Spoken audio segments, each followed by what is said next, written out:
This is not an easy place to live. And, we live raw on the land. You can define who you are, and you're going to find out who you are because there isn't any fluff to hide from. For thousands of years, humans have wandered into the Chihuahuan Desert. Some come to hide. Some come to die.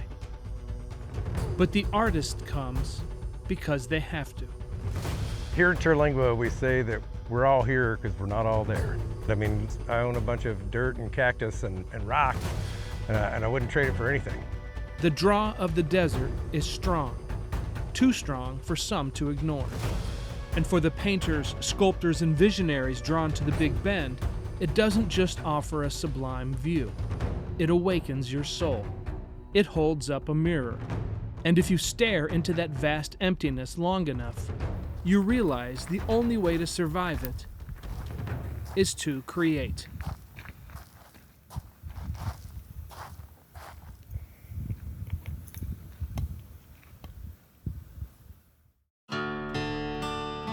There is no room for fake in the desert.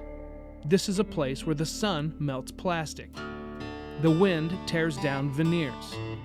If you want to build something here, whether it's a wall or a life, it has to be real. The Earth and Fire Gallery was built on this principle, stone by stone.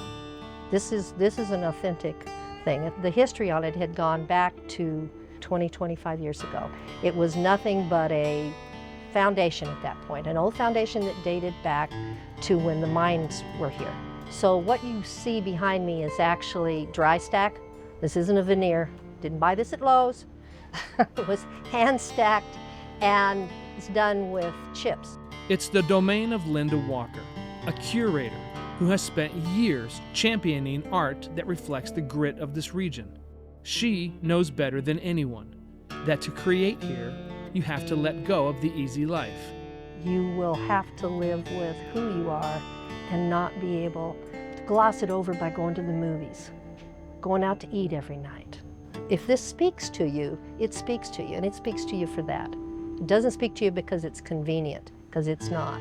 There's nothing convenient about living down here.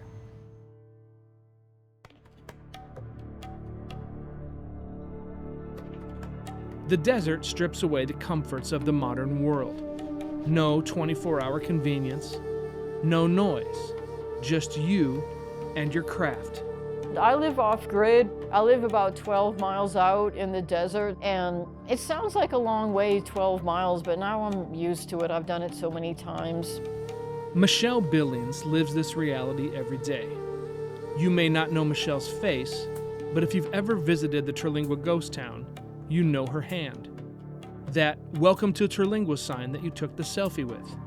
Michelle painted that. The murals on the Starlight Theater. The sign for the Terlingua jail.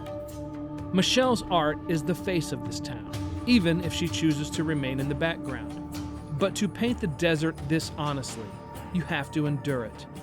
You have to let it strip away your reliance on comfort.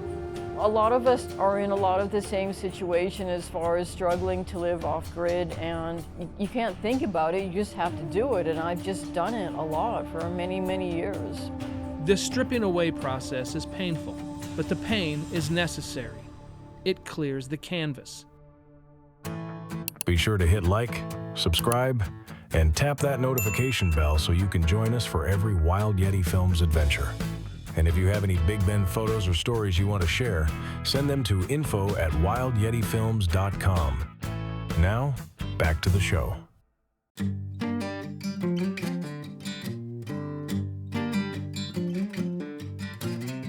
For a few years, I was a guide in the national park, and I love the solitude. I love that you can hike for 2 hours and not hear a single thing. That silence. I want to live with all my senses wide open, and this desert allows me to do that. In that silence, the land begins to speak. It tells a story of violence, fire, and time. For painter Sarah Szabo, the deafening quiet of the desert allowed her to finally hear the landscape. My main inspiration comes from, I'd say, a dramatic, particularly volcanic landscapes and intense weather, or like interesting weather or times of day like the dawn and dusk. I was particularly drawn to this place because of the volcanic aspect of it, and I also love deserts, so it was an amazing combination. But the draw wasn't just about what she was running toward. It was about what she was leaving behind. Well, I'm from New York City, and being that nature is the main thing that inspires me, I was feeling kind of deprived of it. Hardly could even spot a blade of grass. In the city, we are told how to think. We swim in a school of fish. In the Big Bend, the school is gone. I think that an artist needs to be able to turn off that thing in fish that, like when you swim in a school of fish, everybody turns right and then you turn right too. And they turn left and you turn left too. And being out here enabled me to find the space to do whatever I thought was the right thing to do. Abandoning the school mentality takes courage, but Tony Drury went further. Tony is a river guide and a world-class photographer. He's the eye that captures the soul of the Big Bend. But Tony realized that to truly see this place, he had to live inside the frame. So he removed the roof entirely.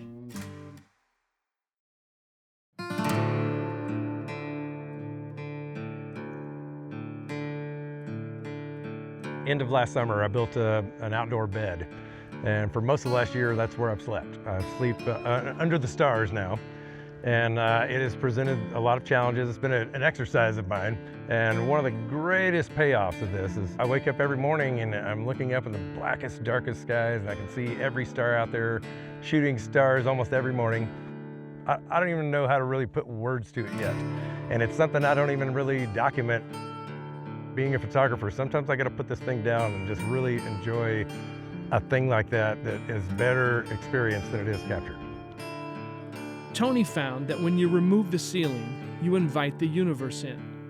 And when you finally capture that universe, you need a place to share it.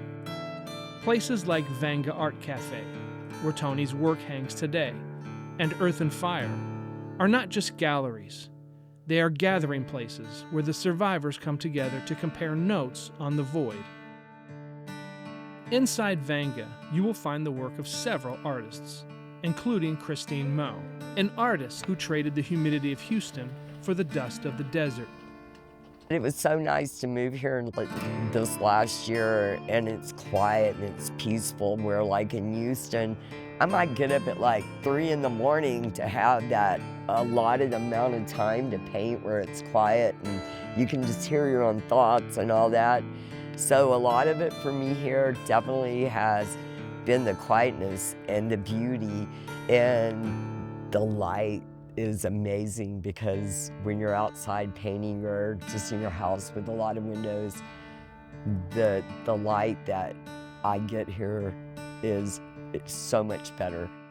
But she's not just painting the landscape. She's preparing to share it. I want to support artists.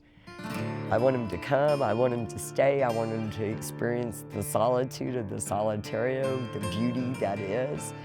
And so in the next few months, I will have an artist retreat. And I don't want it just to be about art, I want it to be about mind and body and soul also, and just experience working on their craft. Christine is building a sanctuary for the next generation of creatives, a safe harbor in the wild. But in the Big Bend, sanctuaries come in all shapes and sizes.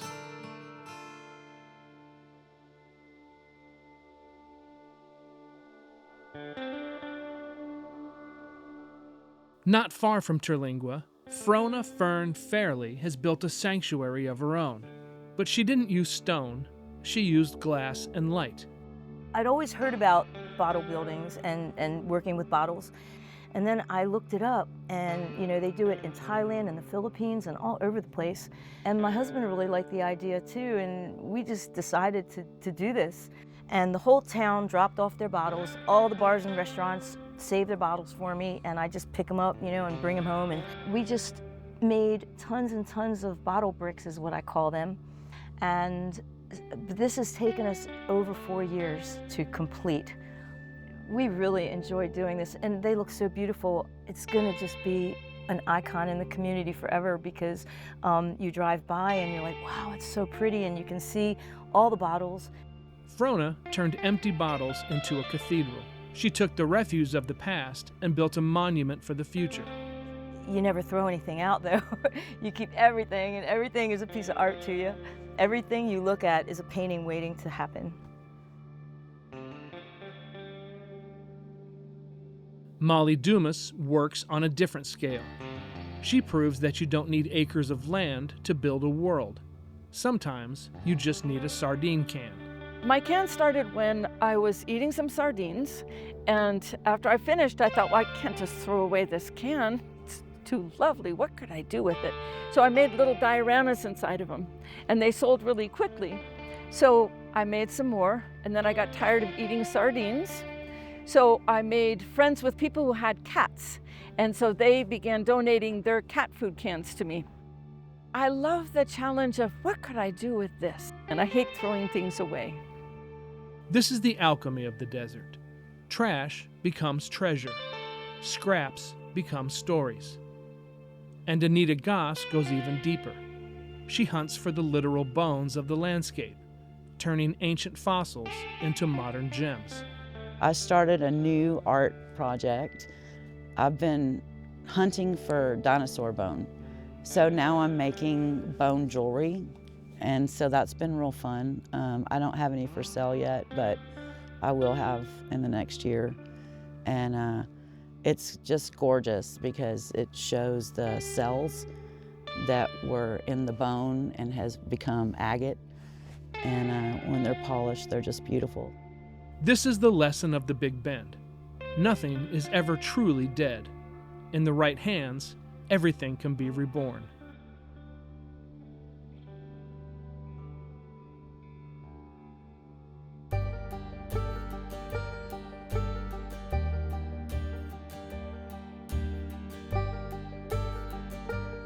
We call them artists, but perhaps they are just the latest listeners. The latest in a long line of humans who walked into this desert, felt the overwhelming power of the earth, and felt the need to answer back. This is one of the most special places I've ever found on earth, the Big Bend. And it's a sacred place for many people for a really long time. And I, for one, will protect and defend this place fiercely, because I know how important it is, how important it's been, and how important it could be for everybody to come be a part of. Tony is right to want to protect it, because this story didn't start with oil paint. It didn't start with cameras. It started thousands of years ago on these very rocks. The mediums change, the tools change, but the inspiration remains the same. The desert touches the soul, and the soul must create. Interact with it and interface with it, but protect it while you do it. And take every step you can to protect one of the last places like this we'll ever have.